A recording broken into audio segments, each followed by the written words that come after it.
నిన్న ఢిల్లీ వేదికగా జగన్మోహన్ రెడ్డి మాట్లాడుతూ చెప్తున్నాడు. నేషనల్ మీడియాతో మాట్లాడి రెడ్ బుక్ పట్టుకొని దాంట్లో పేర్లు మొత్తం పెట్టి మమ్మల్ని చంపుకుంటూ వస్తున్నారు. 45 రోజుల్లో దగ్గర దగ్గరగా అంతకుముందు 36 అన్నాడు. నిన్న 31కి దిగిపోయాడు. నెక్స్ట్ ఎంత అంటాడో తెలీదు. మళ్ళీ దాని పేర్లు చెప్తే మాత్రం దానికి చెప్పలేని పరిస్థితి. నేషనల్ మీడియాతో మాట్లాడుతూ చెప్తారు. వైఎస్ఆర్ కాంగ్రెస్ పార్టీ కార్యకర్తల్ని ఎవరైతే టీడీపీకి ఓటు వేయలేదో వాళ్ళందరిని కూడా హతమార్చుతున్నారు. నడి రోడ్డు మీద ఇలా చంపుతున్నారని చెప్పి కూడా ఫోటో ఎగ్జిబిషన్, వీడియో ఎగ్జిబిషన్ కూడా ఆయన పెట్టారు. అంటే అక్కడ ఎవరైతే ఆయన్ని బలపరచడానికి వచ్చిన వాళ్ళు కొంచెం ముందుకెళ్ళి ప్రధానమంత్రి కూడా అవుతాడు ఈయన అన్నట్టు కూడా మాట్లాడిన పరిస్థితి. అంటే ఏంటి వీళ్ళ వెనక కాంగ్రెస్ పార్టీ కూడా ఉంటుందా? లేకపోతే డీకే శివకుమార్‌ని కలిసాడు అంతకుముందు అని కూడా వార్తలు వచ్చాయి. అంటే ఏదన్నా జగన్మోహన్ రెడ్డి వ్యూహం మారిందా అంటే మీరేం చెప్తారు సార్? అంటే ఇప్పుడు వాళ్ళు ప్రధానమంత్రి అని చెప్పి అన్నారు భారతదేశానికి. ఇంకొక ఆయన నెక్స్ట్ మళ్ళీ తరువాత కనుక ఇంకో కార్యక్రమం పెడితే అమెరికాకి అధ్యక్షుడు అంటారు. ఏముంది, నోటి మాటే కాదు, పెద్ద విశేషం ఏమని చెప్పండి దాంట్లో. ఇక మీరు అన్నట్టు ఆయన ఢిల్లీ కేంద్రంగా కూర్చొని అసలు ఎందుకు వెళ్ళారు అక్కడికి? 36 మంది అని చెప్పి మీరు అన్నట్టు 36 మంది హత్య గావించబడ్డారు. 35 మంది ఆత్మహత్యలు చేసుకున్నారు ప్రభుత్వ వేధింపులు తాళలేక. అంటే 71 మంది. ఆ 71 మంది ఒక్కళ్ళ దగ్గరికి వెళ్ళాడు ఈయన. అది కూడా రాజకీయ హత్య కాదు, వాళ్ళిద్దరి మధ్య వైరానికి సంబంధించింది. ఇద్దరు ఎవరైతే వాళ్ళు పాత పగల నేపథ్యంలో జరిగినాయి, వాళ్ళు పాత వైఎస్ఆర్ కాంగ్రెస్ పార్టీ నాయకులు. పాత పగలని మనం అనాలా, లేకపోతే వాళ్ళ మాజీ శాసనసభ్యులు, నరసరావుపేట శాసనసభ్యులు గోపిరెడ్డి శ్రీనివాసరెడ్డి గారు చెప్పినట్టుగా మా మద్యం మత్తులోనో లేకపోతే వేరే వాళ్ళని చంపాలనుకుని గంజాయి మత్తులో ఇలా జరిగిందని చెప్పింది ఏది నమ్మాలా? అధినాయకుడు చెప్పింది నమ్మాలా? ఆ ప్రాంతవాసి చెప్పింది నమ్మాలా? అంటే ఇక్కడ అది కూడా రాజకీయ హత్య కాదు.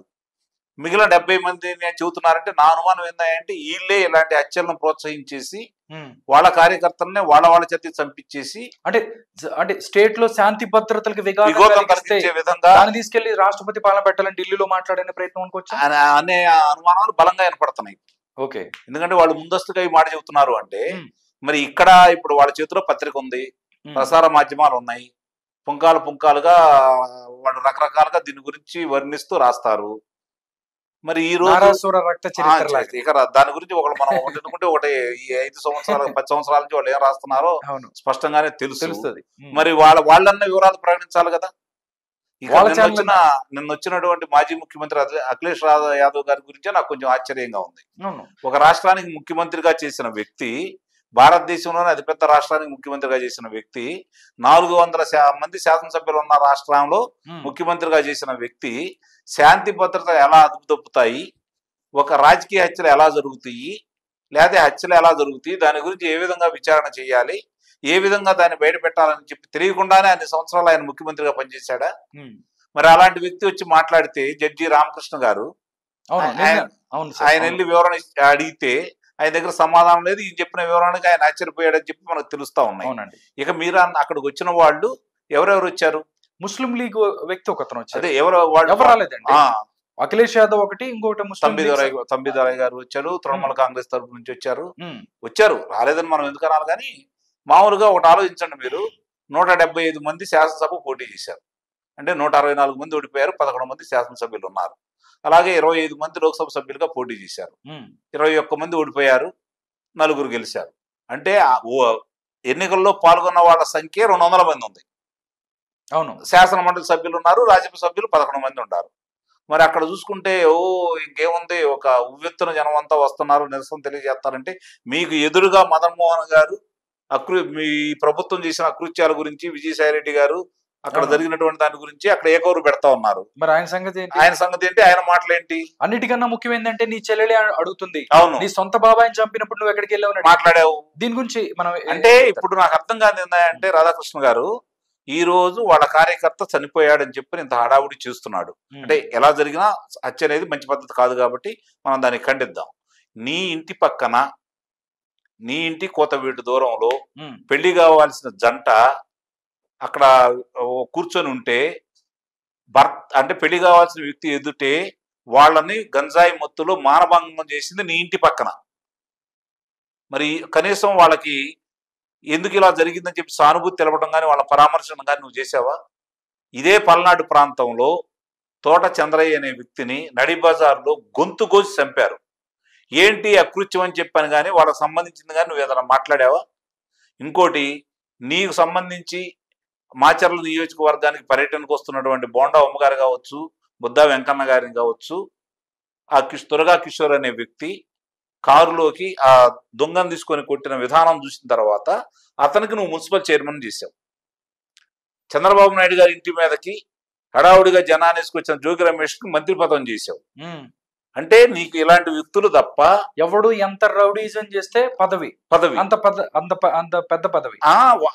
దీనికి సంబంధించినంత వరకు తోట చంద్రయ్య కుటుంబాన్ని గురించి నువ్వు పట్టించుకోలేదు, లేదంటే అక్కడ జరుగుతున్న జల్లయ్య గారి కుటుంబం గురించి నువ్వు పట్టించుకోలేదు, మరి డాక్టర్ సుధాకర్ గారి మరణాన్ని గురించి ఒక మాట మాట్లాడలేదు నువ్వు, మరి దళిత డ్రైవర్ సుబ్రహ్మణ్యం గారిని చంపేసి నీ శాసన మండలి సభ్యుడు ఇంటి ముందు పడేసి నేనే చంపానని చెబితే అతన్ని తీసుకొని నీ పక్కన నీ వాహనంలో కూర్చోబెట్టుకొని నువ్వు ఉండే సభలోను సమావేశాలను అతని పక్కన కూర్చోబెట్టుకొని నువ్వు సభలు నిర్వహించావు. నిన్నైతే సేవ్ డెమోక్రసీ బోర్డు పెట్టుకొని జగన్మోహన్ ఉన్నారు. మరి అట్లా అయితే మరి పాపం పిల్లవాడు 10వ తరగతి చదువుతున్నాడు అమర్నాథ్ గౌడ్ అక్కనెందుకు వేధిస్తున్నారు అంటే అతన్ని నోట్లో గుడ్డలు గుక్కి చేతులు కట్టేసి అతి కిరాతకంగా సజీవ దహనం చేశారు కదా, దాని గురించి ఒక్క మాట మాట్లాడావో? ఈ రోజు వీళ్ళ గురించి మాట్లాడే నైతిక హక్కు నీకేమన్నా ఉందా?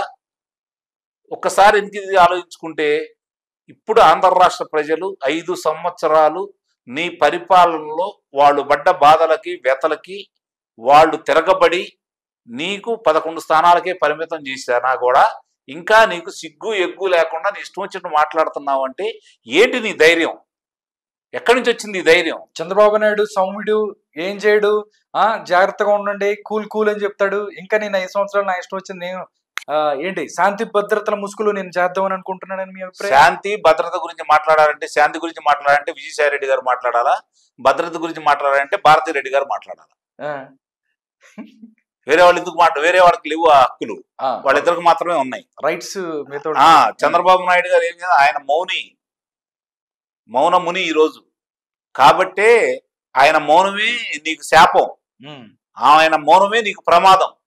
ఎందుకంటే మౌనంగా ఆయన చేసుకునే పనులు చేసుకుంటా బట్టి చట్టబద్ధంగా ధర్మబద్ధంగా ఆయన చేసుకుంటూ వెళ్తున్నాడు కాబట్టి నువ్వు బయటికి రాని విధంగా శిక్షలు వేయడానికి ఆయన మౌనం వహిస్తున్నాడు.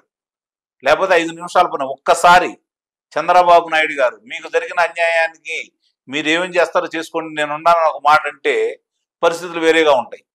కానీ ఆయన అలాంటి వ్యక్తి కాదు కదా, చట్టబద్ధంగానే శిక్షలు వేయాలని. ఎందుకంటే వాళ్ళ కార్యకర్తలను కోల్పోవడానికి ఆయనకి ఇష్టం లేదు. వాళ్ళు రేపు పొద్దున అభియోగాలు ఎదుర్కొంటూ కారాగార వాసం చేస్తే ఆయన సంతోషం ఎలా ఉంటుంది? వీళ్ళు చేసిన తప్పులకి శిక్ష వేయాలని ఆయన కోరుకుంటున్నాడు. వాటికన్నీ ఆధారాలు సేకరిస్తున్నాడు. ఆధారాలు సేకరించబట్టే కదా వీళ్ళు ఆహాకారాలు చేస్తుంది. ఆ ఆధారాలు ఉండబట్టే కదా ఎర్ర పుస్తకంలో ఈ పేర్లన్నీ బయటకు వస్తున్నాయి, మమ్మల్ని ఇలా చంపాలనుకుంటున్నారని చెప్పి ఆయన మాట్లాడుతుంది. వాళ్ళు జాతీయ స్థాయి విలేకరులు అడిగిన ప్రశ్నలకు సమాధానాలు లేవు కదా. ఈ అఖిలేష్ యాదవ్ గారు నిన్న వచ్చి మాట్లాడిన ఈ వ్యక్తి ఆంధ్ర రాష్ట్రానికి రాను, జగన్మోహన్ రెడ్డి గల్లా పట్టుకుని తీసుకొని రా, నువ్వు 1 మందిని చూపించావింది, మిగిలిన 35 మంది ఎక్కడ చనిపోయారు, ఎక్కడెక్కడ చంపారు, వాళ్ళ ఇళ్ళకెళ్ళి వాళ్ళ ఊర్లోనే మనం సభలు సమావేశాలు పెడదామని రమ్మనండి, అప్పుడు తెలుస్తుంది. ఇలాంటి వాళ్ళందరూ కూడా ఆయన్ని ఇప్పుడు మీరు అన్నట్టు కాంగ్రెస్ పార్టీకి వెళ్ళి వెళ్ళాలనుకుంటున్నారా, లేకపోతే భారతీయ జనతా పార్టీ చెప్పేస్తే సరిపోతుంది కదా, కాడు పట్టుకోవాలనుకుంటున్నారా అనేది మనకు తెలియని విషయం. అంటే ఒకటి కూడా ఏంది, అమిత్ షా ఎవరైతే పర్మిషన్ అడిగారు, అపాయింట్మెంట్ అడిగాడు జగన్మోహన్ రెడ్డి ఢిల్లీ వెళ్ళినప్పుడు, కానీ అమిత్ షా పర్మిషన్ ఇవ్వలేదు అంటే మళ్ళీ మారింది అని కూడా చెప్పే ప్రయత్నం కూడా చేస్తున్నారు. అంటే ఇక్కడ ఏం జరుగుతుందంటే అతను ఇక్కడ ఉంటే ఇబ్బందులు ఎదుర్కోవాలి, ఢిల్లీ స్థాయిలో ఏదన్నా జరిగితే భారతదేశ వ్యాప్తంగా ప్రచారం వచ్చిందని భావిస్తున్నాడు. అతను ఇంకా సానుభూతి మీదే ఆధారపడుతున్నాడే తప్ప తన పనితీరు మీద ప్రజలను ఆకట్టుకోవాలనే కోరిక లేదు అతనికి. పోయినసారి అలానే వచ్చారు, అబద్ధాల పునాదులతోటి వచ్చింది ఆ పార్టీ, అబద్ధాలు చెప్పారు, అభియోగాలు మోపారు, రోజుకు ఒక అభియోగం తెలుగుదేశం పార్టీ వాళ్ళు చేసినట్టుగా ప్రజలను నమ్మించారు, లబ్ధి పొందారు. బాబాయ్ గారు హత్య ఉదంతాన్ని ఉపయోగించుకున్నారు, కోడికత్తి హత్య ఉదంతాన్ని ఉపయోగించుకున్నారు. ఇవన్నీ చేసి అధికారంలో వచ్చిన వాళ్ళకి పరిపాలన చేయటం ఎలా వస్తుందండి? పరిపాలన ఏంటంటే పనితీరు మీదో లేకపోతే వాళ్ళు చెప్పిన వాటిని అమలు చేసి ఇదిగో మేము చేసామని చెప్పి మళ్ళీ ఓట్లు అడిగితేనో దాని గురించి మాట్లాడే అర్హత ఉంటుంది. అవేమీ లేవు కదా. హత్యను ప్రోత్సహించాడు, హత్యలు చేసిన వాళ్ళని పక్కన కూర్చోబెట్టుకున్నాడు, పెద్దపేట వేశాడు, పదవులు ఇచ్చాడు, ఇప్పుడు గగ్గోలు పెడుతున్నాడు. నేను ఇందాక అన్నట్టు ఇంకా ఈ 70 మంది చనిపోయారంటే వాళ్లే కావాలని చేస్తారేమో. దీనికి సంబంధించి ఇక్కడ ఉన్నటువంటి పోలీసు వ్యవస్థ జాగరూకతతో ఉండాలని చెప్పేది నేను కోరుకుంటున్నాను.